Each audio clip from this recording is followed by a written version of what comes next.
This week, we saw the first presidential debate between Kamala Harris and Donald Trump.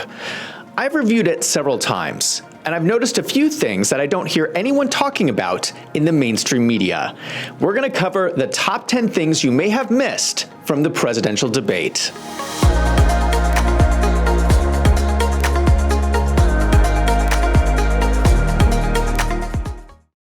I'm going to start with my opinion on the winner of the debate. I think the debate was a tie. And I say that because I don't think this debate changed anyone's mind. If you compare this debate to the last one with Joe Biden, in that debate, Joe Biden clearly lost. This debate did not have the same kind of impact. Republicans are still voting for Trump, Democrats are still voting for Kamala, and independents still don't know who they're voting for. Kamala's biggest mistake of the night was when she told everyone to go attend one of Donald Trump's rallies. And I'm going to actually do something really unusual, and I'm going to invite you to attend one of Donald Trump's rallies, because it's a really interesting thing to watch. This seems like a scripted line, and whoever wrote this for Kamala should be fired. Why would you tell people to attend your opponent's rallies? What Kamala needs to do is to tell people to attend her own rallies, because no one seems to want to go. Here is a Kamala rally in Pennsylvania. 68 people showed up. Here is a bigger Kamala rally, but look at all the empty seats. Here's a Trump rally. It is filled to the max. Everyone has heard these stories. People line up around the block to see Trump. At every Trump event I've heard of, it fills to the maximum, and then they end up having to turn people away. And let's really be honest here. When someone tried to take Donald Trump's life and the shooting started, they still did not leave the rally. The bullets started flying, and the crowd all stayed in place. That's how much they love this man. We all saw it on TV. For Kamala's rallies, they even have to bus people in to see her. Here's a tweet about a recent Kamala rally. The Kamala Harris campaign has told people at the rally they can't leave because the buses they use to bus people in from out of state are not operational for another 30 minutes. The announcement just came over the speakers at the rally, and the crowd, already waiting in line, cried, "No." Here is video of the buses. It is reported that 12 buses were used to transport people to the rally. No one buses anyone to Trump's rallies. People drive themselves. Kamala just had another rally in North Carolina. Someone checked the signals from the mobile devices that were on location. Out of 5,003 mobile devices on location, 3,600 came from Georgia, mostly from Atlanta. So over half the people there were not even from North Carolina. That's really strange. So I have no idea why Kamala would draw attention to Trump's rallies. It's obviously a huge negative for her that no one wants to go see her speak. Trump's biggest mistake of the night was this statement. What they have done to our country by allowing these millions and millions of people to come into our country, and look at what's happening to the towns all over the United States. And a lot of towns don't want to talk. It's not going to be Aurora or Springfield. A lot of towns don't want to talk about it because they're so embarrassed by it. In Springfield, they're eating the dogs, the people that came in. They're eating the cats. They're eating the pets of the people that live there. And this is what's happening in our country, and it's a shame. He claims that the immigrants let in by Kamala Harris are eating people's pets. This was immediately fact-checked by ABC. I just want to clarify here. You bring up Springfield, Ohio, and ABC News did reach out to the city manager there. He told us there have been no credible reports of specific claims of pets being harmed, injured, or abused by individuals within the immigrant community. Well, I've seen people on television. Let me just say here, this is the people on television say my dog was taken and used for food. So maybe he said that, and maybe that's a good thing to say for a city manager. I'm not taking this from television. But the people on television saying their manager. dog was eaten by the people that went there. Personally, I found ABC's fact check to be extremely weak. Can you think of any reason why a city politician would want to deny a negative news story about their city? I certainly can. So I did some additional checking. Here is a police report for Springfield, Ohio, investigating 4 geese that were stolen. The report describes 4 Haitian immigrants carrying 4 geese. Here is audio of the phone call made to the police about the Haitians killing the geese. Riding on the trail going to my orientation for my job today, and I see a group of Haitian people. There was about 4 of them. They all had geese in their hand. They got away. I couldn't make out the first 3 of the license plate. Here is someone at the local Springfield City Commission meeting talking about animals being eaten. And I don't even want to seem like I'm coming down on the immigrants, because it's the people that's bringing them down here, because wherever they're at, that's what they're used to, bro. They're in the park grabbing up ducks by their neck and cutting their head off and walking off with them and eating them. Here is a video of a woman being arrested for eating a cat. What did you do? Why'd you kill the cat? Smile for me. Smile with your teeth. Go like this. Did you eat that cat? Did you eat it? No, why'd you kill it? Did you guys see all this? No, we pulled up and she was just laying there with it. Did you see her eating it? Eating it. She was eating it? Yeah, she was. You call the Humane Society to see if they'll come pick this cat up. It's deceased. Now, this video is being used to debunk this story. It turns out this woman is from Canton, Ohio, not Springfield, Ohio. And she was born in the US, so she's not an immigrant from Haiti. So the media is using this video to say that everything is fake, and the accusation that Haitians are eating other people's pets is racist. Can we just cut through to what it is? It's not about the media not reporting on immigration. This is something that is racist. This is a racist meme. The reason why we are covering the memes isn't because we're covering the underlying allegation about immigration. What we are covering are Republican public officials lying.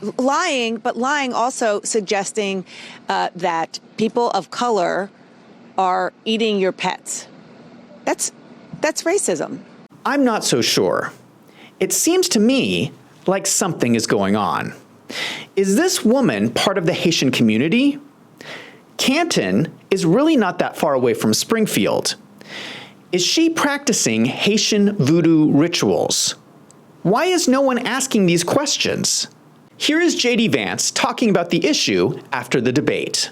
We've heard from a number of constituents on the ground, Caitlin, who both firsthand and secondhand reports saying this stuff is happening. So they very clearly, meaning the people on the ground dealing with this, think that it is happening. And I think that it's important for journalists to actually get on the ground and uncover this stuff for themselves when you have a lot of people saying, my pets are being abducted, or geese at the city pond are being abducted and slaughtered right in front of us. This is crazy stuff. And again, whether those exact rumors turn out to be mostly true, somewhat true, whatever the case may be. Caitlin, this town has been ravaged by 20,000 migrants coming in. So he's acknowledging that we are still trying to determine some of the facts of these stories.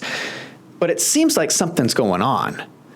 Voodoo is widely practiced in Haiti. And part of the religion is to sacrifice animals so that you can use their life force energy. These people are coming here and practicing their religion on our pets. In fact, here's an article on a website called HaitianReport.com. These are actual screenshots from the webpage. Do they eat cats in Haiti? It says, eating cat meat is not a daily activity or a nationwide practice in Haiti. However, some Haitians do eat cats on December 24th in a national festivity called Réveillon, which is a big Christmas party. Contrary to popular beliefs, Haitians don't eat cats because they are poor and hungry. They eat cats because it's a tradition. Cat meat is a delicacy that many from the countryside simply can't resist. Having a réveillon without a cat is just like celebrating Thanksgiving without a turkey. Unless you're a vegetarian, some just have to have it. It then goes on to say, what does cat meat taste like? Again, this is the actual screenshot from the website. It says, cat meat actually tastes like chicken. When I tried it a few years ago, that was exactly my impression. But to discover if this is true or not, you will have to try it yourself and draw your own conclusion. Just for the sake of clarity, I will not be trying this for myself. What is wrong with these people? How can you possibly look at a cat and think to yourself, I want to eat that? Now, before you say that these things do not happen, here's a screenshot from an actual video. I'm not going to play this because it is one of the most horrible things I have ever seen. This man is holding a kitten. He bites the animal's neck and starts sucking out the kitten's blood while it is still alive. The kitten is wiggling and crying out in pain. This is an actual video of him eating a live kitten. I don't know where this video was taken, but we do not want this happening here in the United States. Americans care about their pets. And I want to know why no one is sticking up for these innocent animals. ABC is so quick to dismiss any of these claims as racist, but that is not journalism. I've seen enough facts to suggest that something is going on that needs to be investigated. Someone needs to stand up and look after our pets. This is what you're voting for in this election. But the news media is calling this Trump's biggest mistake of the night and using it to call him racist. Kamala made a point to mention twice that she was not Joe Biden. It's important to remind the former president, you're not running against Joe Biden, you're running against me. Clearly, I am not Joe Biden, and I am certainly not Donald Trump. And what I do offer is a new generation of leadership for our country. One of Kamala Harris's main problems is that Joe Biden is massively unpopular. He has a 55% unfavorability rating. This is huge. To put this in perspective, there have been times when Joe Biden's approval rating has been so bad, it's been the worst in history for any president in their first term. So part of Kamala's job at the debate was to distance herself from Joe Biden. But that's kind of difficult since she's part of the same administration. To make matters worse, right before the debate, Kamala Harris posted the policy page on her website. But if you look at the metadata in the web page, it has all the original information from Joe Biden's website. Here you can see the code where it says, "Join our campaign to re-elect Joe Biden today." She just copied and pasted the policy page from Joe Biden's website into her own website. How is Kamala going to say that she's not Joe Biden when she's literally copying and pasting his policies into her website? How is she going to say that anything's going to change if she's continuing the same policies? So I know that Kamala is saying she's not Joe Biden, but she's not convinced me. One of the most shocking moments of the debate for me was when Trump called Kamala a Marxist and a communist. If she ever got elected, she'd change it, and it will be the end of our country. She's a Marxist. Everybody knows she's a Marxist. Her father's a Marxist professor in economics, and he taught her well. But when you look at what she's done to our country, and when you look at these millions and millions of people that are pouring into our country monthly, where it's, I believe, 21 million people, not the 15 that people say. Did anyone notice the weird hand movement Kamala does where she puts her hand up to her chin? Isn't that weird? Who does that when they're having a conversation? If you listen to body language experts, they will tell you that this is a sign she is feeling exposed. She's defensive. She's uncomfortable. Trump said something that she wants to hide from. Isn't that interesting? Why would she have that response from being called a communist? And what is even more shocking, she doesn't deny it. Did you notice that? The entire debate, whenever Trump says something about her, she says, "That's not true, that's not true." But when he calls her a communist, silence. She does not deny it. That's very strange. I would think that's a very simple thing. If someone called me a communist, I would simply say, "No, I am not a communist." Why won't she do that? Let us be clear about Kamala's background. She grew up in Berkeley, California. I'm curious if any of you watching this have ever been to Berkeley. If you have, you would know it's one of the most liberal cities in the entire country. Trump is correct that Kamala's father was a professor of economics at Stanford University, where he taught communism. That was his economic theory. Don't forget that Kamala Harris became senator from the deep blue state of California. In 2019, GovTrack ranked Kamala Harris as the most liberal compared to all senators. Ironically, GovTrack took down their webpage only days after Joe Biden stepped down and endorsed Kamala Harris. GovTrack released a statement saying, "We retracted the legislator rankings that we published for 2013, 2015, 2017, and 2019. That's odd. Why would they remove these ratings years after the fact and only a few days after Kamala announced her run for president? That seems a little suspicious." And then there's the weaponization of the government against Donald Trump. It's a common tactic for communists to use fake show trials to try and imprison their political opponents. Here Kamala tries to claim that she is the victim. Well, I think this is so rich, coming from someone who has been prosecuted for national security crimes, economic crimes, election interference, has been found liable for sexual assault, and his next big court appearance is in November at his own criminal sentencing. This is perhaps the greatest example I have ever seen of the pot calling the kettle black. Her own Department of Justice is trying to put Trump in jail. What is she talking about? Everyone can see that the Democrats are using lawfare against Trump. Every one of those cases was started by them against their political opponent. And I'm winning most of them, and I will win the rest on appeal. And you saw that with the decision that came down just recently from the Supreme Court. I'm winning most of them. This is the approach under communism. Truth and justice does not matter. The only thing that matters is that you do whatever the government tells you to do. And anyone who does not comply goes to a fake trial and is sent to jail. All this suggests to me that Donald Trump is right. The American people are deciding if they want to elect a communist to be the next president. Kamala Harris made a point of saying that she's not going to come after your guns. And then this business about taking everyone's guns away. Tim Walz and I are both gun owners. We're not taking anybody's guns away. So stop with the continuous lying about this stuff. I don't understand who she thinks she's fooling here, because there is so much video of Kamala Harris saying that she's going to take away your guns. Do you believe in the mandatory buyback of quote-unquote assault weapons? And whether or not you do, how does that idea not go against fundamentally the Second Amendment?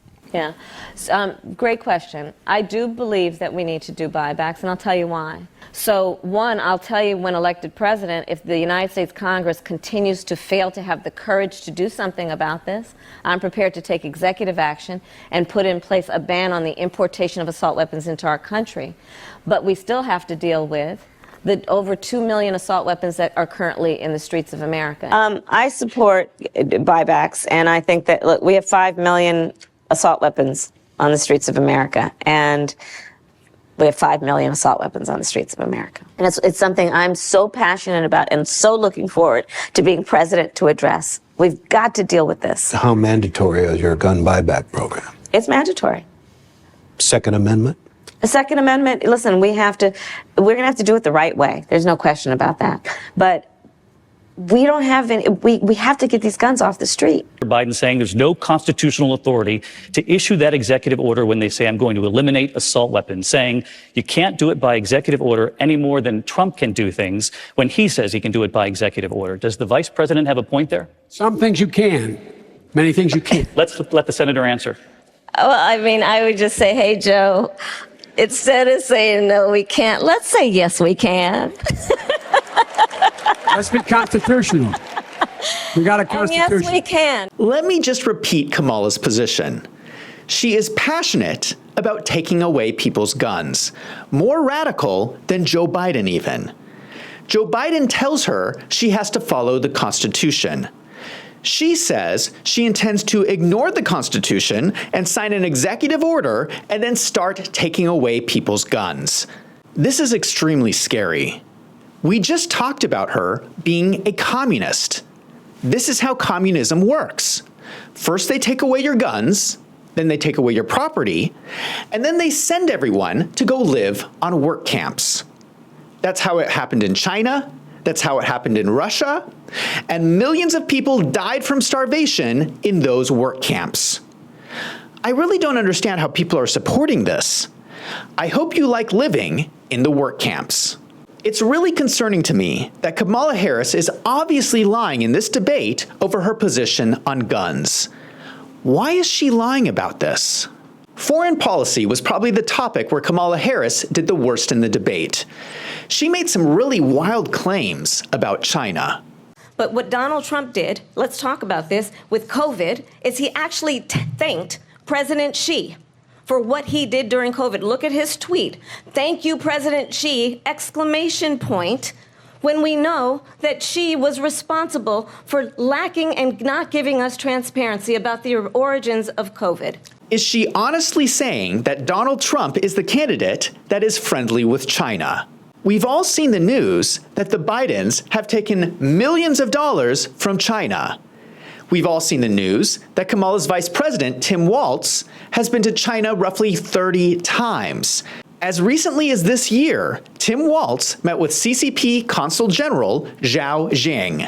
Does anyone really believe that Donald Trump is the candidate that is friendly with China? Then she talked about Israel. She hates Israel. She wouldn't even meet with Netanyahu when he went to Congress to make a very important speech. She refused to be there because she was at a sorority party of hers. She wanted to go to the sorority party. She hates Israel. Vice President Harris, he says you hate Israel. That's absolutely not true. I have my entire career and life supported Israel and the Israeli people. He knows that. He's trying to, again, divide and distract. Trump is right about this. Kamala Harris boycotted the speech by the Israeli Prime Minister and instead attended a luncheon in Indianapolis with the sorority Zeta Phi Beta. This is absolutely unacceptable behavior for someone saying that they are a friend to Israel. But perhaps the worst discussion was around Ukraine. Days later, I went to NATO's eastern flank, to Poland and Romania. And through the work that I and others did, we brought 50 countries together to support Ukraine in its righteous defense. But just so you understand, they sent her to negotiate peace before this war started. 3 days later, he went in and he started the war because everything they said was weak and stupid. Trump is right. If you don't believe this, we have the video. This is Kamala Harris in Poland.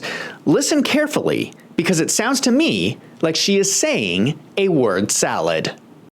I am here, standing here on the northern flank, on the eastern flank, talking about what we have in terms of the eastern flank and our NATO allies, and what is at stake at this very moment. What is at stake this very moment are some of the guiding principles around the NATO alliance, and in particular, the issue and the importance of defending sovereignty and territorial integrity, in this case of Ukraine. Is this the person you really want negotiating with world leaders? Because it seems to me like she doesn't know what she's doing. Abortion is a difficult issue for many people. Donald Trump has been harshly criticized for his statements during the debate. They have abortion in the 9th month. They even have, and you can look at the governor of West Virginia, the previous governor of West Virginia, not the current governor, who's doing an excellent job, but the governor before, he said the baby will be born and we will decide what to do with the baby. In other words, we'll execute the baby. And that's why I did that, because that predominates, because they're radical. The Democrats are radical in that. This was fact-checked in real time by ABC. There is no state in this country where it is legal to kill a baby after it's born. Madam Vice President. But I went and looked at the video, and what Trump said was true. So in this particular example, if a mother is in labor, I can tell you exactly what would happen. The infant would be delivered. The infant would be kept comfortable. The infant would be resuscitated if that's what the mother and the family desired. And then a discussion would ensue between the physicians and the mother. So I think this was really blown out of proportion. The Virginia governor was talking about aborting babies after they were born. In fact, there are 8 states in the U.S. with no limits on abortion, meaning that post-birth abortion is allowed. One of these states is Tim Walz's own state of Minnesota. It's that way because Tim Walz repealed a bill that would have required life-saving care for infants born alive after abortions. Tim Walz is the reason why they have post-birth abortions in Minnesota. In fact, according to the stats from the Minnesota Department of Health, in 2021, 5 babies were killed after they were born. So think about this. There are loving families on an adoption wait list, wanting to adopt and raise children. These babies are being born, and instead of allowing them to be adopted, the doctors are killing the babies. I'm sorry, but I don't agree with this practice. This should not be allowed. Let the babies be adopted. Someone should give these babies a chance to live. ABC is claiming this is not going on, but if they would have looked at their own website, it says, Minnesota does not prohibit abortion based on how far along a woman is in pregnancy. There are no restrictions at all. Anything is allowed. Why didn't ABC check their own website before stating their false fact check? But Kamala Harris wants you to believe that Donald Trump is the one who is more radical about abortion. And one does not have to abandon their faith or deeply held beliefs to agree. The government, and Donald Trump certainly, should not be telling a woman what to do with her body. Did she just say that the government should not be allowed to tell someone what to do with their body? That's a little hypocritical coming from the person who mandated that people inject themselves with an experimental vaccine. I think it's clear that between Trump and Kamala, Trump is the one who's more moderate when it comes to abortion. We know this because conservatives are always upset with Trump. They think Trump is not conservative enough when it comes to abortion. If the conservatives are mad at Trump, that means he's the more moderate person and will likely have a more common sense approach to this very difficult issue. Audio earrings. There's been a lot of discussion online about Kamala Harris's earrings. People have noticed that they look shockingly similar to a pair of audio earrings that you can purchase online. These function as mini microphones that would allow someone to talk to Kamala during the debate. This, of course, would be against the debate rules. These claims have been fact-checked. People claim that the earrings are actually from Tiffany.